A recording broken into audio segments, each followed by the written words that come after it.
মৎস্য ও প্রাণী সম্পদ উপদেষ্টা ফরিদা আক্তার বলেছেন, ইলিশের জন্য বাংলাদেশ পৃথিবীতে পরিচিত। পৃথিবীতে আর কোথাও এরকম ইলিশ হয় না, আর ইলিশ যদি পাওয়া যায় এরকম স্বাদ হয় না। তাই দেশের জন্য এ মাছ রক্ষা করতে হবে। নিষেধাজ্ঞাকালীন ইলিশ মাছ ধরা থেকে জেলেদের বিরত থাকার আহ্বান জানান তিনি। আজ দুপুরে ভোলার মনপুরা উত্তর সাকচিয়া ইউনিয়নে ও দক্ষিণ চরগোয়ালিয়া আদর্শ মৎস্যজীবী গ্রাম সংগঠনের মতবিনিময় সভায় প্রধান অতিথির বক্তব্যে তিনি এসব কথা বলেন। যে আমরা বাংলাদেশের দেশ হিসেবে পৃথিবীতে পরিচিত কিন্তু এই মাছের জন্য এবং ইলিশের জন্য। পৃথিবীতে আর কোনো দেশে এরকম ইলিশ হয় না। ইলিশ যদি পাওয়া যায় এরকম স্বাদ হয় না। তাহলে এই মাছ রক্ষা করা, এটা বলে না যে আমরা মূল্যবান যদি সম্পদ থাকতো, এখানে যদি একটা সোনার খনি থাকতো, আপনারা রক্ষা করতেন না? কারণ এটা দেশের জন্য। মাছ বেচারাকে আমরা মূল্য দেব না কেন?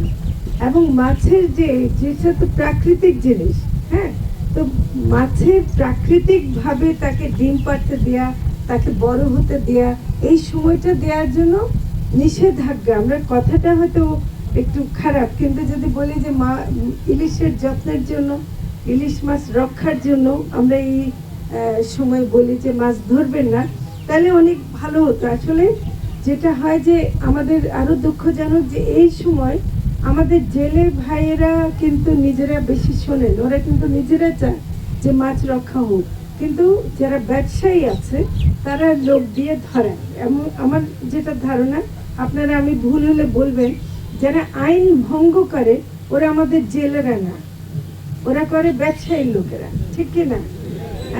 তো কাজে আমাদের কাজ হলো সেই সচেতনতা বাড়িয়ে আমরা যেন সেই খারাপ লোকেরা এগুলো করতে না পারে।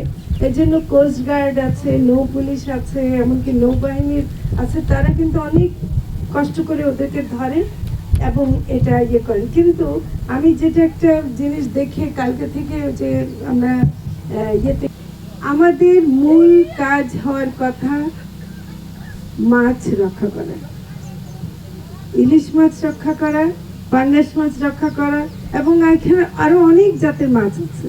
এবং দেখেন এই মাছ রপ্তানি করে কিন্তু আমরা অনেক বৈদেশিক মুদ্রা আয় করতে পারি।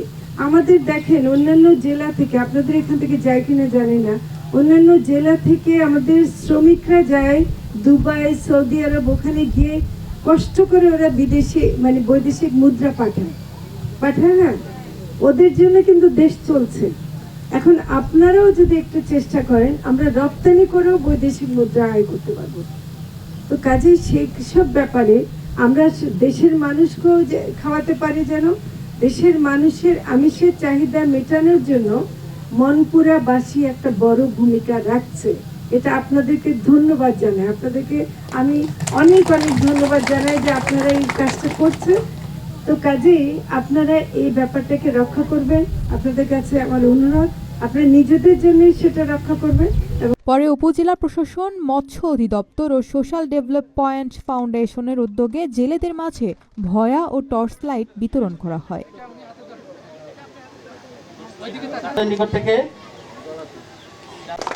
এরপরে লাইভ বয় গ্রহণ করবেন জসিম।